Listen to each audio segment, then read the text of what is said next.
Vamos ao segundo painel, que nós estamos chamando de Mulheres na Liderança. Quais os próximos passos no Brasil?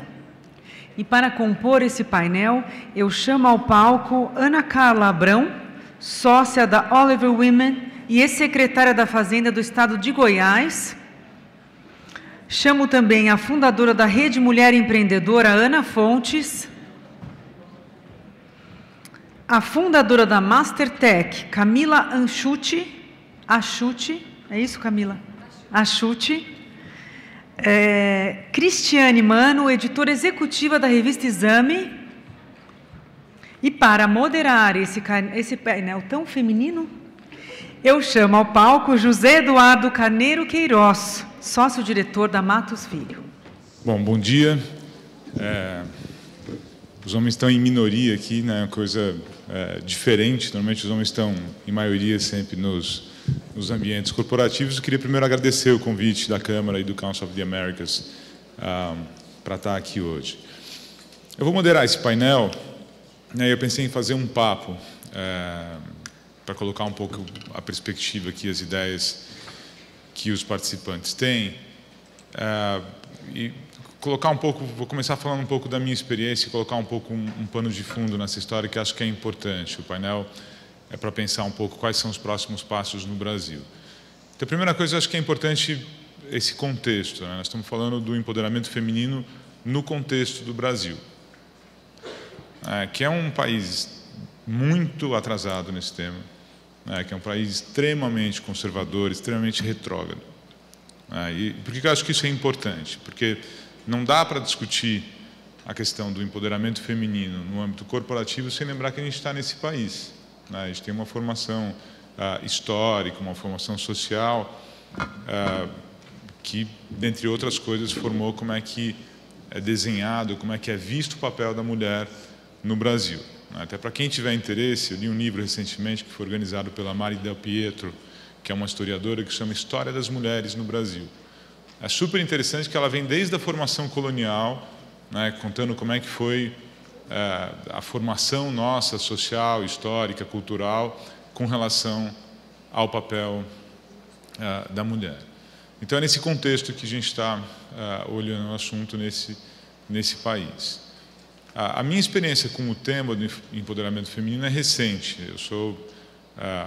Eu sei pouco do assunto, sou neófito aqui nesse tema.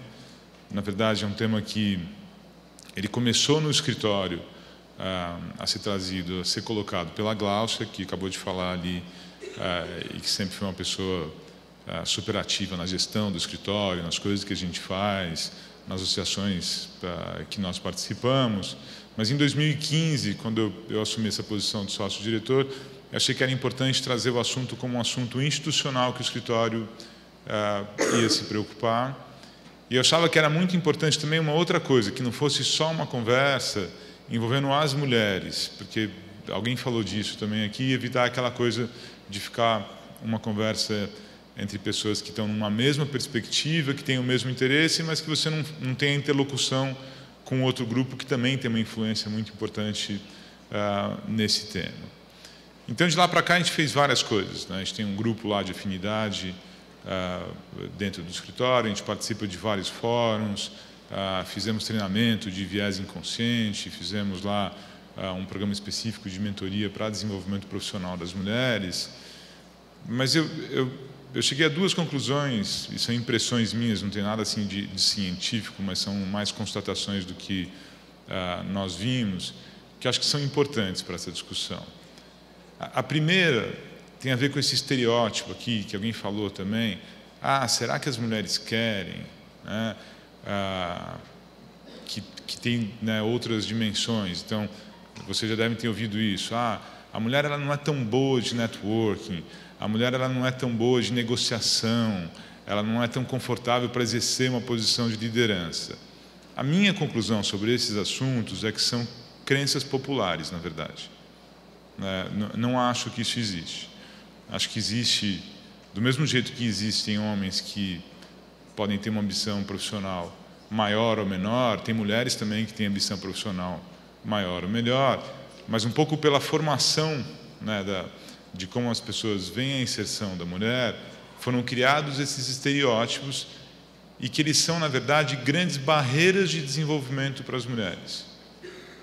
Então, eu durante vários momentos da minha vida profissional, trabalhei com mulheres que tiveram um papel de liderança, foram muito destacadas, e mesmo pessoas, né, que trabalhavam nos grupos que eu liderava, tudo, onde eu vi várias vezes esses estereótipos surgirem, e hoje eu consigo entender melhor, às vezes de um cliente perguntando assim, mas essa advogada que vai cuidar do caso, né, na verdade, a pergunta era diferente, ele queria que fosse um homem ali, porque ele estava mais acostumado que fosse um homem nesse papel, né? Ou mesmo dentro do escritório, às vezes, vai lá, mas essa pessoa aí, que é a pessoa que você está preparando para ser sócio, a pergunta não é sobre a pessoa, a pergunta tem um viés de gênero por trás. Então, acho que, assim, isso é um fato, é muito forte no Brasil e é muito forte no mundo corporativo.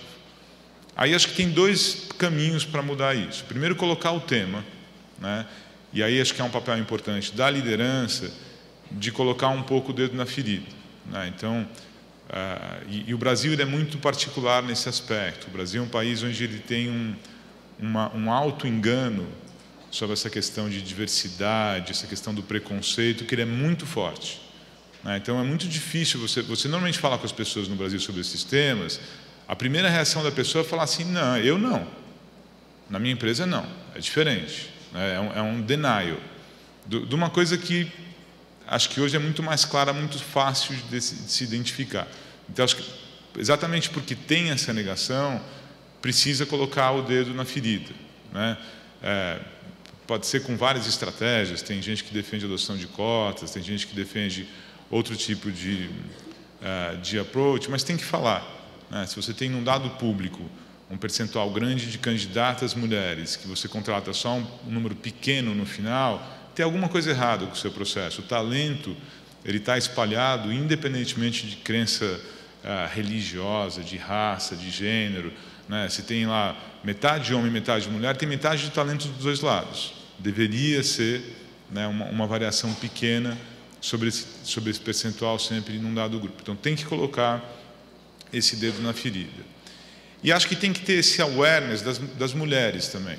E acho que é muito importante aí para quando a mulher está começando a carreira, quem está em posição mais sênior, falar disso claramente. Falar, você tem que saber que você vai enfrentar um ambiente que é um ambiente que é mais difícil, ele é preconceituoso, vai ter resistência sim, você vai ter que talvez né, fazer aquele extra mile para poder ter a mesma chance, mas você vai ter que procurar um ambiente que pelo menos ele busque dar uma igualdade de participação.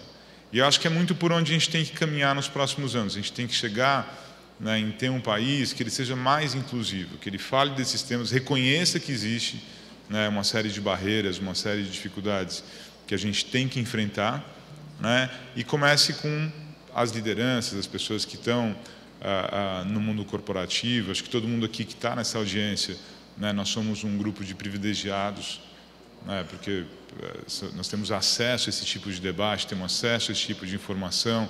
Isso faz também com que nós tenhamos uma responsabilidade na nossa atuação profissional, né, de sermos vetores dessa mudança, mas a gente tem que insistir. E acho que se insistir, a gente vai melhorar. Um processo que é difícil melhorar, né, num prazo muito curto, mas a gente tem que insistir, né, que a gente vai ver isso melhorando com o tempo. Então, eu queria abrir aqui a pergunta para o painel, começando, como é que a gente vê isso? Como é que a gente vê essa situação hoje no Brasil, né, em termos da inclusão da mulher, no mundo corporativo, do empoderamento, e por onde que a gente acha que vai se dar aí esses caminhos de desenvolvimento? Bom, primeiro, bom dia a todas e todos. Obrigada pelo convite. Obrigada, José Eduardo. A minha perspectiva como jornalista de negócios há quase 20 anos, enfim, tem uma notória evolução do tema, né? Quer dizer, ao longo desses 20 anos eu entrevistei muitos mais homens do que mulheres, e por muito tempo esse foi um tema que ficou adormecido. A gente viu esse tema renascer há mais ou menos aí uns 10 anos com relação a mulheres e mais recentemente com relação à diversidade.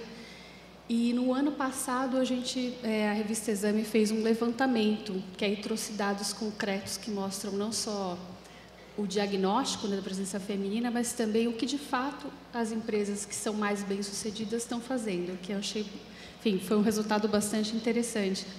E mesmo entre as mais bem-sucedidas, que foram 30 empresas destacadas no ano passado, em só 7 casos das 30, existem mulheres na presidência da companhia. Então, assim, o retrato mesmo entre as empresas que já estão fazendo gestão desse tema ainda é bastante desfavorável para as mulheres.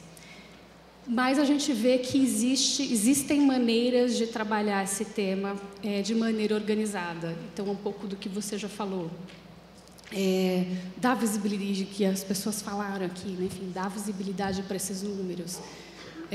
Tentar entender as razões, né, por trás dessa escassez de mulheres em determinadas áreas, e tomar medidas que tornem possível a ascensão das mulheres, né? Então, enfim, tem diversos exemplos interessantes, enfim, sem citar nominalmente, mas uma das companhias conseguiu aumentar consideravelmente o número de expatriadas, alterando um benefício de recursos humanos. Então, as mulheres que têm filhos e são expatriadas, elas podem levar a mãe, por exemplo, para ajudar, com benefícios estendidos a ela com relação à saúde, enfim. E é interessante que parece que não tem uma fórmula única, tem uma coisa de você fazer a gestão mesmo caso a caso. Foi bastante interessante. Esse resultado é uma pesquisa que a gente vai repetir esse ano e eu estou bastante curiosa para saber como é que vai ser a evolução desse tema. Show. Obrigada pelo convite também, queria agradecer, e eu fiquei pensando em quais feridas eu ia colocar o dedo, já que o João falou para a gente colocar o dedo na ferida, e eu decidi começar colocando o dedo em 2 feridas. Acho que a primeira é que quando a gente fala de estereótipo, parece que é algo que a gente não tem como lutar contra e é algo que está posto, e na verdade a gente constrói estereótipo, pessoal, e a gente tem que discutir como que esses estereótipos vieram para aqui. Se a gente olha para essa menina, olha como a gente está criando ela. É óbvio que a gente vai ter mais facilidade para segurar um bebê, porque eu brinquei de boneca a vida toda. É óbvio que eu vou ter dificuldade em álgebra linear e ter que escutar do meu professor no curso de ciência da computação que eu não tenho visão espacial. Eu não dirigi carrinho de controle remoto, obrigada. Eu não dirigi carrinho de controle remoto, eu não brinquei de Lego. Óbvio que eu vou ter dificuldade. Eu não fui construída para ocupar aquele espaço. E aí, quando a gente olha para networking, por exemplo, a gente foi construída para ser recatada e do lar. E aí, a hora que eu tenho que trabalhar e falar e me colocar, óbvio que eu vou ter dificuldade. Então, esse estereótipo, a gente tem que olhar para ele como algo que a gente mesmo constrói e tentar trabalhar na base como que a gente vai quebrar isso. As meninas não vão decidir naturalmente ir para a tecnologia. Não vão. Porque a gente educa elas diferente. A gente fala que menina tem que falar bem e escrever bem. Coloca ela para fazer relatório. Por que a gente é secretária? Porque a gente cresceu escrevendo redação e sendo enaltecida por aquilo. Ai, se você é boa de matemática, legal, fofinho. Certo? A gente elogia a aparência, enfim. Só queria colocar o dedo nessa ferida que é culpa nossa, esse estereótipo. Como a gente cria os nossos filhos, como a gente elogia as nossas alunas, como a gente deixa que esse estereótipo seja reverberado dentro da nossa convivência social. Tá? Acho que essa era uma ferida que eu queria colocar o dedo. A segunda ferida é que eu vejo uma perspectiva de melhora qualitativa. Lindo a gente estar aqui conversando, lindo. A gente está discutindo sobre como que a gente vai colocar cota, licença parental, tivemos uma discussão incrível aqui na mesa, mas a gente não está vendo mudanças quantitativas. Quando eu olho, eu me formei sozinha no meu curso de ciência da computação. Eu era 3,7% das formandas da melhor universidade do país. Para decidir tecnologia, tá, pessoal? Que é uma área que está ditando o nosso futuro provável, o que é um absurdo na minha visão. Hoje saem 6, 7% da mesma universidade. Lindo que tem grupo feminista na faculdade, lindo. A gente teve discussões homéricas, a gente conseguiu barrar alguns professores que eram sexistas e que separavam as meninas, enfim. Não vou entrar no mérito. A gente teve avanços qualitativos, eu consigo ter essa discussão aqui. E o número? Eu ainda preciso colocar 52% de meninas ali para ter um retrato de representatividade social e poder construir esse futuro provável colocando a perspectiva dessa mulher. Tá? E eu não estou nem fazendo recorte aqui de raça e poder aquisitivo, que aí era outros 500, e a gente ia começar a falar de interseccionalidade, 1 milhão de coisas. Mas acho que essa é a segunda ferida. A gente precisa ter mudança quantitativa. Como que a gente vai conseguir fazer isso? Tem várias discussões aqui, que eu não vou colocar todas aqui, tá? Mas a gente precisa começar a olhar para a quantidade. Vou colocar 50% de candidatas para todas as minhas vagas? Talvez. Mas a perspectiva é que a gente não está discutindo como. A gente ainda fica discutindo por quê. Por que a gente precisa ter essa discussão? Por quê? Por quê? Por quê? E, para mim, essa perspectiva é o cenário Brasil. A gente fica perguntando por que a gente precisa colocar mais mulheres. Porque no Vale, na Europa, a gente já avançou no Vale do Silício. A gente já avançou nessa discussão e está todo mundo testando como. Eu tenho grandes exemplos como Netflix, Salesforce, Google, Twitter, que tem grandes políticas que estão medindo. Eu não sei qual vai dar certo, mas eu preciso começar a testar. E aqui no Brasil, a gente ainda fica fazendo evento para responder por que a gente tem que colocar essa mulher. Economia, lindo. Você não vai conseguir continuar contratando e aumentando a sua curva de inovação se você excluir metade dos seres humanos da tecnologia. Vou defender para o meu lado, tá, meu peixe? Em tecnologia, você tem vaga aberta, infinita, demanda infinita, e eu excluo metade do planeta Terra. Olha que inteligente, é matemática, não precisa ser feminista. Pode ser capitalista mesmo, para concordar. Tá? Então, acho que essas são as duas feridas que eu queria colocar, e colocar um cenário de que aqui no Brasil, a gente vai ter que liderar isso, pessoal. Hoje a gente está falando para convertido, e eu e a Ana, a gente conversa muito sobre isso. A gente está falando para convertido. Todo mundo aqui já está maduro, ninguém vai querer tirar uma arma para encher meu saco. Só que quando que a gente vai chegar lá para conversar com quem não está convertido ainda? Vamos ter que trabalhar, tá? Excelente, dona Camis. Estamos super juntas. Bom, obrigada pelo convite, Susan, Débora, de estar aqui hoje nesse painel. E vou reforçar um pouco o que a Camila falou, que a gente discute, acho que faz uns 4, 5 anos que a gente participa de painel, né, Camila, para discutir os problemas, e de verdade a gente tem que mudar desse movimento de só discutir os problemas e passar para soluções. A semana passada, eu estava olhando aqui no meu celular, porque a gente participou de um evento do Banco Mundial, em que a gente co-realizou o evento, e eles soltaram um dos mais importantes relatórios sobre a questão das mulheres, empresas e o direito. Quem tiver oportunidade, vale super a pena, está no site do Banco Mundial, onde eles colocam conclusões super importantes. Eles medem nos 189 países qual é a situação das mulheres em relação às leis, em relação à situação com as empresas, licença parental e uma série de coisas. E mostra lá, tem um recorte do Brasil. A gente, infelizmente, continua nas posições piores em relação ao tema. A gente, apesar de ser 50+1 da população, e a gente, apesar de ser 43% da força de trabalho e ocupar menos de 40% dos cargos de gerência, cargos gerenciais, nós só somos 10% dos parlamentares, isso é um dado que vocês já sabem, ganhamos 25% a menos do que os homens em cargos iguais, e somos só 8% nos cargos de liderança. Isso tudo, todo mundo já sabe. A discussão toda é como fazer para mudar essa situação. A gente teve uma conversa ali na nossa mesa em relação à cota ou políticas afirmativas. É um tema bastante polêmico, tem muita gente contra, muita gente a favor, enfim. Mas eu acho que é um tema que a gente precisa discutir. Eu fui durante 20 anos executiva do mundo corporativo, sofri na pele, numa indústria extremamente machista, e sei o quanto é difícil você ser mulher nesses ambientes. O que eu acho, assim, até reforçando também o que a Camila colocou, é que a gente está muito numa posição de mostrar quais são os problemas, e a gente precisa ir muito para uma posição de como solucionar esses problemas. Hoje eu estou à frente de uma rede que trabalha com mulheres empreendedoras, tem quase 500 mil mulheres no Brasil inteiro, se chama Rede Mulher Empreendedora. Mas por que eu estou falando isso? Todos os anos a gente recebe milhares de mulheres executivas falando para a gente assim, ó, eu quero sair do mundo corporativo, eu não aguento mais, eu não tenho mais saúde física nem emocional para essa luta diária que eu tenho que fazer, de me provar, de provar que eu sou melhor, eu tenho que estudar mais, eu tenho que me dedicar mais, eu tenho que fazer mais para provar que eu, sendo mulher, mãe principalmente, com filhos pequenos, eu ainda sou capaz. Parece que as corporações ainda hoje, 2018, acreditem se quiserem, põem uma letra escarlate na testa da mulher quando ela tem filhos pequenos, como se ela deixasse de ser capaz quando ela está nessa situação. É algo ainda triste, mas é algo ainda real no mundo que a gente vive hoje.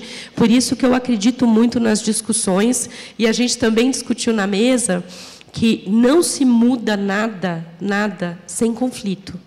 Não é o conflito negativo, é o conflito positivo. A gente precisa discutir os assuntos. A gente precisa parar de fugir das discussões. Porque, às vezes, se você não discute, você vai reforçando tudo o que acontece aí hoje, vai deixando a situação se tornar tão ruim como a gente está hoje. A gente evoluiu. Eu estou há 10 anos nesse universo de tratar as questões do tema do empoderamento econômico da mulher. A gente evoluiu, eu sou otimista por natureza, a gente evoluiu, mas a gente tem ainda uma jornada muito longa. As pesquisas mostram, elas são contra a gente, mas eu acho que a gente pode tomar ação e mudar o que as pesquisas mostram para a gente, que a gente vai levar 120 anos para mudar essa realidade. E, muitas vezes, a gente pregando para convertidos, aqui a gente está na maioria de mulheres, tenho quase que certeza que todas aqui estão muito bem convencidas de que nós precisamos dar condições iguais para mulheres, mas se a gente não trouxer os homens de verdade para essa conversa, as coisas não vão funcionar. E, para mim, uma outra coisa que eu acho extremamente importante, tendo sido do mundo corporativo durante muitos anos, eu acredito que você só muda, né, a cultura de uma corporação quando você mexe em uma das coisas que são muito importantes ainda, que é a questão do dinheiro. Infelizmente, é triste falar isso, mas quando você coloca, por exemplo, no bônus dos executivos das corporações, que tem uma equipe diversa, que tem uma equipe com equidade, que ter uma equipe que respeite o que acontece no mundo lá fora, você pode ter certeza que a sua empresa, fazendo só essa pequena mudança, o quanto isso vai ter de resultado um pouco para frente. Não é uma tarefa fácil, mas mudança de cultura você não faz com coisas fáceis. Você faz com ações duras, com ações muito objetivas, muito claras e envolvendo todas as pessoas. A gente quer toda hora ficar mostrando para as mulheres que elas são importantes, mas não adianta só mostrar. Você tem que fazer, dar o dinheiro. Eu falei outro dia para as pessoas assim, você quer ajudar uma mulher? Meu amigo, dá dinheiro, dá salário igual. Se a gente der salário igual, a gente vai conseguir... A gente vai adicionar mais de 30 trilhões na economia só se a gente der equidade nos salários. A gente pode parar de falar e, de verdade, agir, botar caneta nisso, né? Botar caneta nisso. Bom, meu tempo está aqui acabando, a gente vai ainda falar bastante, então vamos lá.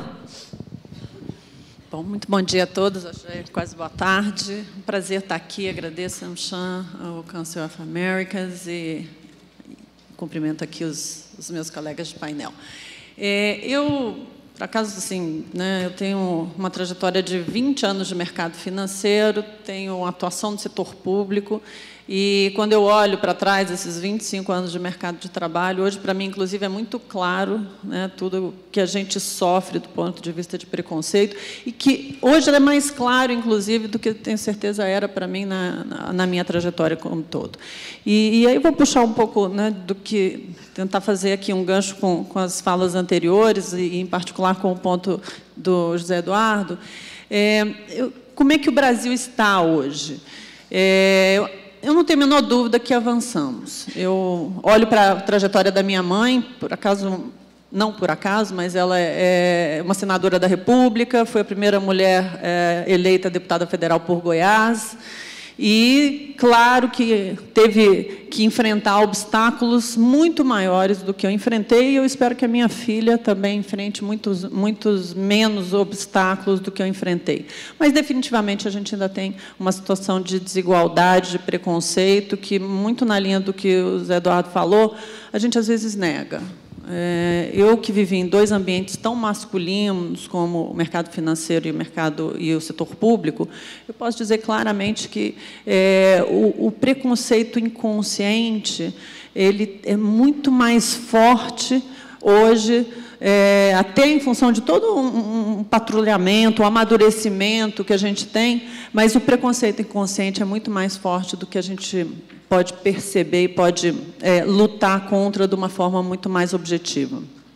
Eu tenho 4 filhos, e esse ponto que a Ana colocou, né, do label de mulher mãe, eu recebi 4 vezes, e ainda assim, me dedicando muito, trabalhando muito e entendendo o que eu queria da minha vida, eu consegui avançar na minha carreira, felizmente, sendo reconhecida, mas, mais uma vez, eu não tenho a menor dúvida que houve, para mim, muito mais dificuldades do que houve para outros pares meus que não tinham filhos ou que tinham filhos, mas eram pares homens. Mas eu acho que a gente tem que ir justamente aqui na linha do que a gente falou. A gente precisa de questões objetivas para enfrentar o problema. O problema está colocado, estamos melhorando, a sociedade no Brasil está amadurecida em relação ao tema, mas o preconceito existe, ele está aí presente todos os dias, todas nós enfrentamos esse preconceito e todas nós temos que, de alguma maneira, superá-lo. Então, eu acho que, sim, a gente precisa de uma agenda objetiva para acelerar um processo que eu acho que está na direção correta, mas num ritmo que é absolutamente inaceitável. A gente alija as mulheres das faculdades de exatas, a gente alija as mulheres de cargos de liderança, a gente alija as mulheres de posições que elas de fato, podem ajudar a mudar o processo, que é na representatividade política. Então, a gente precisa colocar uma agenda de forma objetiva.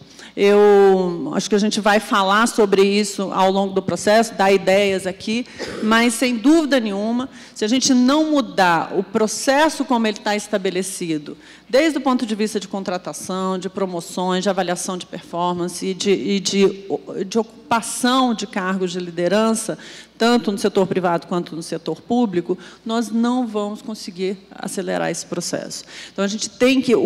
a própria representatividade, o aumento da representatividade feminina em cargos de liderança, em cargos decisórios, é parte desse processo de solução do problema. Porque, senão, do contrário, estaremos aqui sempre como as exceções. A Carolina, que fez ciência da computação e fez parte do universo de 3%. Eu talvez tenha passado 90% das reuniões que eu participei como única mulher. Hoje devem ter 2, 3 nessas mesmas reuniões. Então, acho que a gente precisa, de fato, ampliar a representatividade para ajudar na aceleração desse processo. E, para isso, a gente precisa de questões objetivas. Eu não vou entrar na questão de cota aqui, porque eu acho que a gente teve uma divergência ali na mesa. Eu, particularmente, não acho que cota as políticas afirmativas sejam necessariamente a solução, mas a gente tem, sim, questões objetivas que têm que ser colocadas na mesa, porque, claro que é absolutamente louvável nós estarmos aqui num ambiente majoritariamente feminino, discutindo essa questão, mas a gente precisa agora dar um passo adicional, e é um passo de criar uma agenda. E essa agenda se cria e se coloca em prática com a presença masculina. Eu tenho muita dificuldade em ver essa agenda avançando se nós não tivermos em salas, em eventos como esses, mais homens do que a gente está vendo aqui hoje. Então, vamos voltar a roda aí para a gente colocar os outros temas. Muito obrigada. Vamos. Eu tenho que dar um recado aqui, eu tenho que estimular quem está vendo ao vivo a transmissão para mandar as perguntas, porque aí a gente vai, daqui a pouco, eu vou fazer mais uma rodada, a gente vai começar a passar as perguntas também que estão vindo da plateia. Acho que a gente podia passar por um ponto que acho que é um pouco mais prático, né, que a pergunta é a seguinte: como é que nós fazemos para apoiar o desenvolvimento, né, das mulheres que estão nas nossas equipes? É uma pergunta muito, talvez, na perspectiva de quem está numa posição de liderança. Aí eu acho que eu volto um pouco para a minha fala do começo. Acho que você tem que desenvolver, né, e fomentar o desenvolvimento das pessoas. Então, acho que o desenvolvimento no ambiente corporativo, e pode ser isso no setor público, pode ser numa organização do terceiro setor, numa empresa, acho que não faz muita diferença. Ele deveria ser no viés de aumentar o potencial de cada pessoa que está lá, independentemente da questão de gênero. Mas o que é importante? Eu acho que é importante para o líder ele estar atento que esse componente de gênero traz um ambiente diferente para as pessoas. No caso específico aqui, a gente está falando das mulheres. Então, não basta, né, eu querer desenvolver aquele talento, aquela profissional que está ali, pensando que ela vai encontrar o mesmo ambiente que o seu par, que é homem, vai encontrar, porque ela não vai. Então, aí eu acho que o engajamento da liderança é muito importante, sejam lideranças masculinas ou femininas, né, de ajudar, de colocar na posição, de pegar, talvez, aquelas características que não que a mulher não tenha, mas que talvez não tenham se desenvolvido por conta de estereótipos, né, sejam desenvolvidos. Vou dar um exemplo que é muito comum, acho que todo mundo vai reconhecer. Né, quando você faz reunião, então você vai lá num cliente, ou vai com uma contraparte sua, e tem um grupo da outra empresa, da outra parte lá, ou até da sua empresa, que vai apresentar um assunto, via de regra, quem faz a apresentação é o homem. É muito mais frequente o homem estar falando do que a mulher. Essa é uma boa estratégia, falar assim, eu vou colocar a mulher para falar também. Por quê? Porque ela tem menos oportunidade, ela exercitou menos, né, esse skill, e isso vai fazer, né, que ela tenha uma promoção. Ou, eventualmente, está lá com, né, pode ser uma contraparte, pode ser um cliente, pode ser alguém que está interagindo, que está se portando com uma questão sexista, mal educada, com comportamento inadequado. Tem que falar, né, que não se aceita aquele comportamento, independentemente de qual seja a consequência. Né? Nós somos advogados lá no escritório. Então, chegar um cliente e tiver um comportamento inadequado com uma profissional mulher, cabe ao escritório, à liderança dizer, nós não aceitamos esse tipo de comportamento. Né? Vamos correr o risco do cliente ir embora? Pode ser. Né? Acho que a gente vai falar de uma maneira adequada, de uma maneira que não seja ofensiva, não sai brigando com ninguém, mas tem que posicionar, porque isso faz o quê? Que a pessoa perceba que está num ambiente que está possibilitando o seu desenvolvimento. Então, acho que esse é um pouco da estratégia, mas queria ouvir aqui os demais, né, que tipo de estratégia a gente pode ter para fomentar o desenvolvimento das mulheres nas organizações. Posso colocar um ponto aqui? Eu acho que essas questões todas são fundamentais. Assim, eu diria que, nesse ponto, Zé Eduardo, a gente está até quase... É uma questão de educação. Assim, não é possível que, ainda hoje, a gente tenha que ouvir gracinha numa reunião de trabalho. Infelizmente, acontece. Mas eu acho que essa é uma questão básica. É que nem valores, né? Você tem ou não tem, assim, aquela coisa que você vai avaliar a pessoa, é honesto ou não é?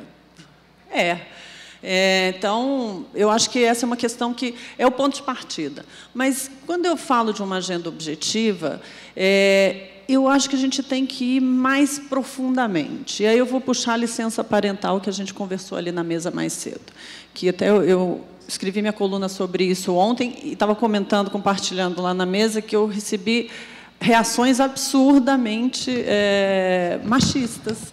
Mas o que é a licença parental? É a gente ter a oportunidade... A gente agora acabou de ser aprovado um projeto no Senado de estender para todas as empresas a licença de 180 dias, a licença maternidade de 180 dias.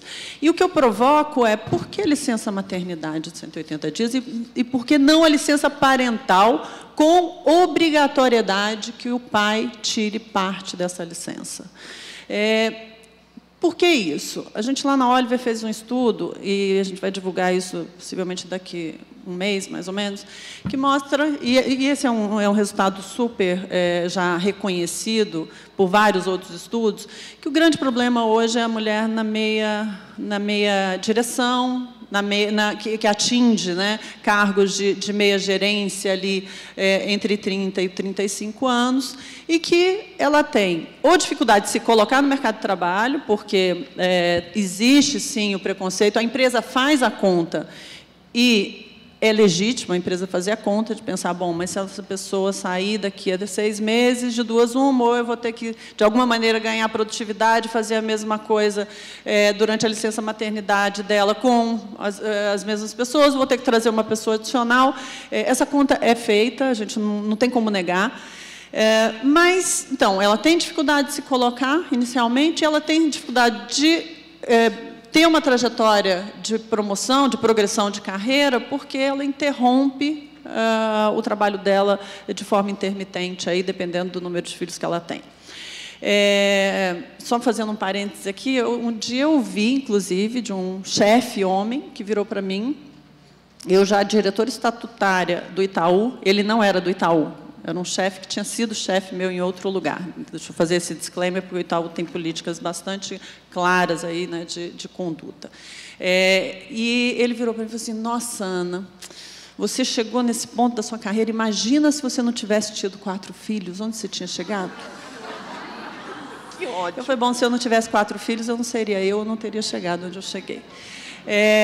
Mas, assim, de toda forma, a gente sabe que a licença, de alguma maneira, ela cria embaraços, cria dificuldades do ponto de vista de progressão de carreira. Então, vamos fazer um trabalho para implantar a licença parental no Brasil. A Ana mostrou aqui, o Brasil está, do ponto de vista legislativo, do ponto de vista de políticas de inclusão, muito atrás de vários pares. Vamos botar uma agenda positiva. Do ponto de vista do setor privado, você deu outro exemplo aqui que é perfeito. E eu não gosto de cotas, mas eu acho que a gente tem que ter metas. E o setor privado entende muito bem o que é metas. Então, por que não a gente trabalhar no sentido de que as empresas do setor privado elas tenham incentivos para colocar mais mulheres nos seus quadros, em particular nos seus quadros de liderança? Vamos botar metas. E a meta significa ou você cumpre ou você tem que se explicar por que não cumpriu.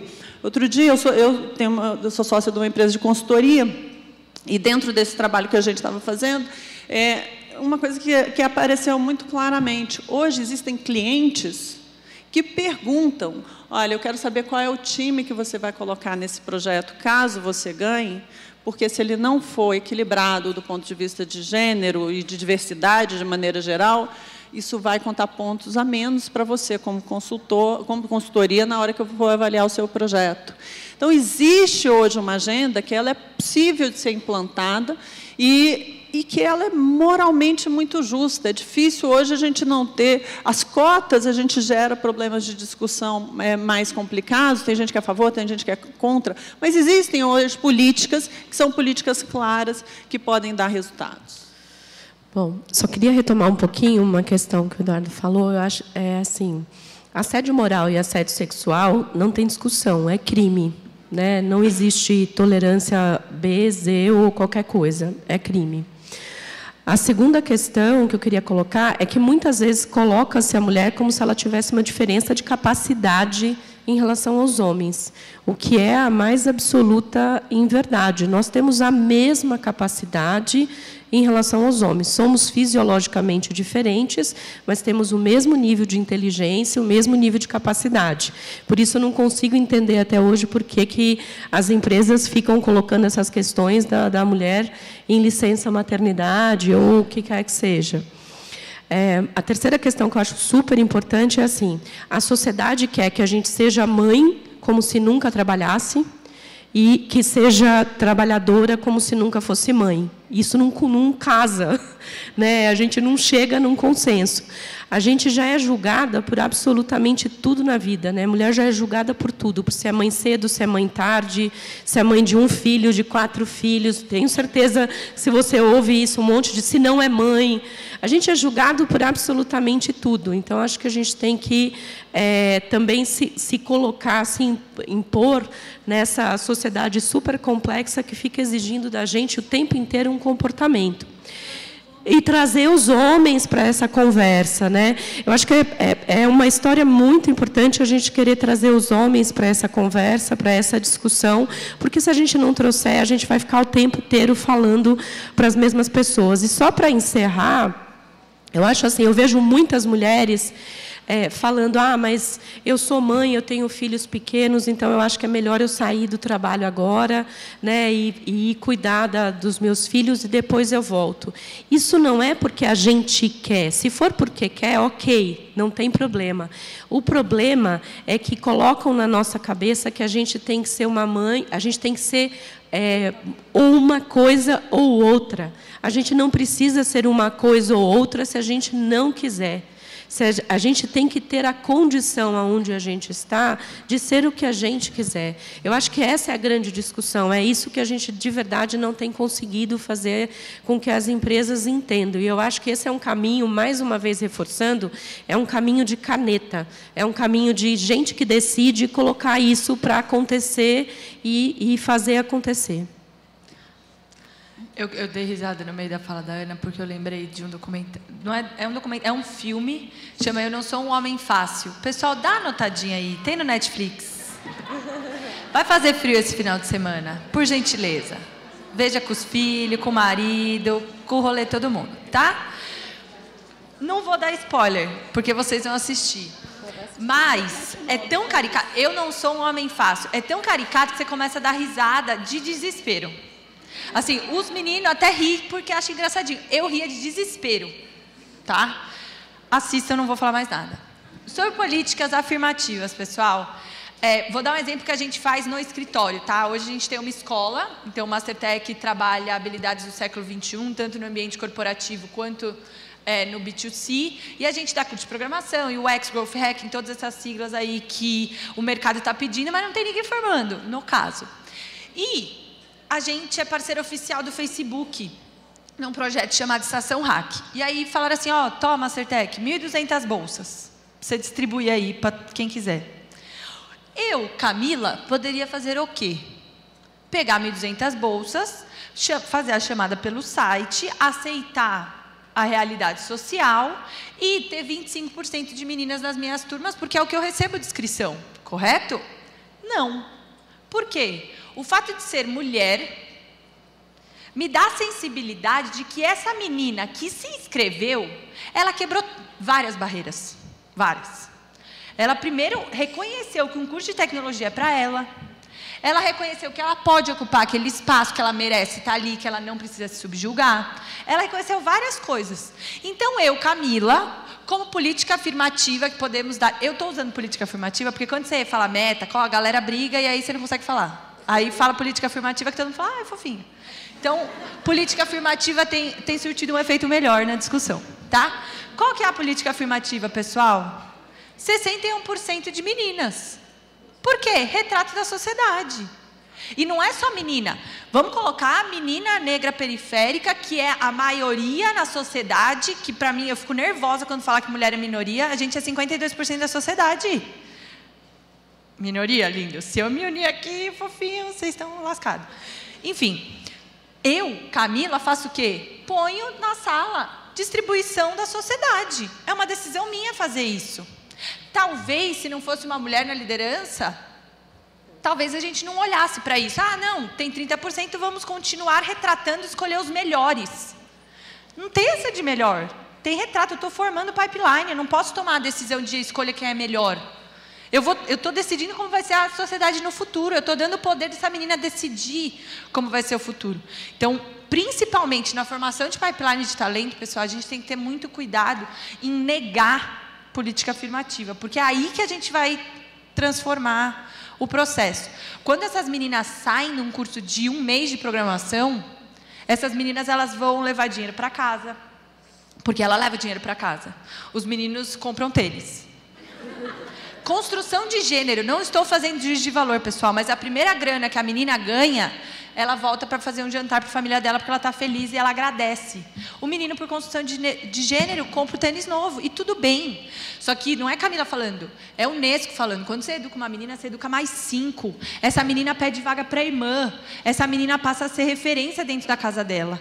Então, colocar pipeline, principalmente no início de carreira, muda, tem um efeito exponencial, certo? Porque essa menina volta para casa, a irmã mais nova reconhece ela como role model, a menina vai estudar. Então, é importante, ela conversa com os pais em casa, ela educa digitalmente o pai e a mãe, independente de classe social. Então, acho que tem uma discussão grande da gente tomar cuidado nessa formação de pipeline. Quando a gente vai abrir vaga para o Mastertech, é muito mais fácil contratar programador. Mesmo para mim, e olha que eu formo, né, a galera. Mesmo para mim, é muito mais fácil contratar programador. Porque eles tiveram mais oportunidade, eu abro uma vaga sênior, quem que vai vir? O menino. Vamos abrir vaga na base? Vamos abrir vaga de estágio? Vamos abrir vaga de júnior? Porque aí essa menina vai entrar e vai crescer, e um dia alguém vai contratar, vai ter pipeline para contratar uma mulher CTO. Então, acho que é importante que a gente olhe para a base, para que a gente consiga transformar isso numa velocidade que a gente vai conseguir estar vivo para ver. Acho que o meu maior pânico é morrer e não ver a transformação real. E não conseguir colher os frutos desse trabalho. Então, acho que como corporação, pessoal, como decisores, abram vagas na base, nutram o pipeline de vocês e tenham políticas afirmativas, dá o nome que quiser dentro da corporação para convencer a galera. Mas tenham políticas de, no mínimo, ter igualdade de candidatos. Quando a gente abre uma vaga de programador, não vou fechar a vaga. Desculpa, enquanto não tiver 50-50, não vou fechar a vaga. Ai, mas não tem. Procura, linda. Procura, lindo. Não vou começar o processo enquanto não tiver 50-50 de candidatos. Depois vence o melhor, tudo bem. Normalmente é a menina, porque ela se preparou mais, enfim. Tá? Mas tem que ter igualdade de candidato antes. Beleza? É isso. De novo, sobre a perspectiva do resultado do levantamento que a gente fez, só voltando, acho que quando eu falei da outra vez, foram 90 empresas que preencheram um questionário super aprofundado sobre práticas e um questionário quantitativo também, que mostrava se de fato existiam mulheres ou não na liderança. E a parte mais animadora foi justamente ver que existe ação. Então, assim, existem inúmeras práticas, até puxando um pouco dos temas que foram falados aqui. Essa questão de cota versus meta, quer dizer, a gente observa que tem muito mais empresa adotando metas, não só na base, acho que principalmente as empresas de tecnologia têm adotado bastante meta de contratação de mais meninas na base, justamente para ter um pipeline depois. Mas diversas empresas começam a adotar também essas metas de contratação em diversos níveis hierárquicos para que tenha 50% de candidatas mulheres e 50% de candidatos homens.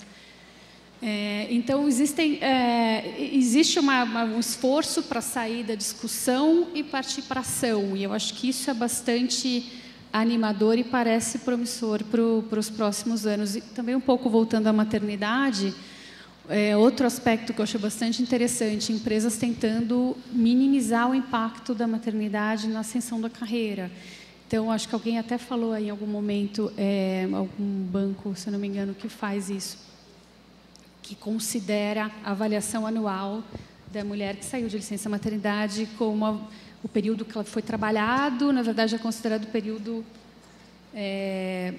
como se fosse o ano inteiro. Algumas empresas consideram a avaliação do ano anterior, porque consideram que a pós-licença também já não é o máximo que a profissional pode dar. Enfim, a solução única não existe, mas o interessante é que a gente vê um esforço genuíno de partir para a ação mesmo. Então, isso é bastante animador. Fazer um comentário sobre essa questão, né, de minimizar a maternidade. Eu acho que as ações também a gente tem que tomar muito cuidado com elas, né? Por exemplo, uma ação que se discute muito em empresas para licença maternidade, quando a mãe retorna, é o home office. Não, vamos dar o home office porque aí a mãe fica em casa trabalhando, pode ficar cuidando do filho e trabalhando em casa. Falo, home office tinha que ser para a mãe e para o pai, né? Não é para a mãe, porque a gente está reforçando o papel. E aí, só fazer um comentário, puxando a Carol aí um pouquinho, que eu acho que a gente tem que ter um pouco de cuidado, às vezes, Carol, porque é o que eu falei, assim, a gente tem que trazer os homens para essa discussão. E quando a gente estereotipa os homens também, a gente afasta. Então, quando você fala assim, o menino ele vai pegar o dinheiro e vai comprar um tênis. Não precisa ser assim. Da mesma forma que a menina também não precisa, ela pode comprar o tênis. Ela não, né, porque, tudo bem, ela leva para casa porque ela foi treinada para isso. E o menino não foi, talvez, conscientizado. Então, essa discussão também a gente tem que tomar muito cuidado, porque é uma coisa que eu me ressinto quando eu vejo e participo muito desses fóruns. Que eu acho que, enquanto a gente não trouxer os homens para essa discussão, enquanto a gente não trouxer os homens... Porque os meus filhos têm pai. Tem um pai de 4 filhos que está por aí e que nunca ouviu que foi difícil para ele ou que ele poderia ter chegado muito mais longe se ele não tivesse tido 4 filhos. Então, a gente tem que trazer os homens para dentro do processo para que eles partilhem das nossas dificuldades e dos nossos obstáculos e não deixá-los de fora. E não nós também dizermos, eles não entendem, eles pensam diferente, porque senão essa conversa não acontece, essa integração não acontece e essa divisão mais equânime não acontece. Bom, tem que fazer o papel chato aqui do moderador, já disseram que a gente não tem tempo, tem até umas perguntas da plateia, mas acabou o nosso tempo. Então eu queria agradecer a todo mundo aqui, acho que foi ótima conversa, a gente ficava mais 1 hora aqui, se deixava falando, e vou passar a palavra aí, que acho que a gente tem um próximo palestrante. Muito obrigado.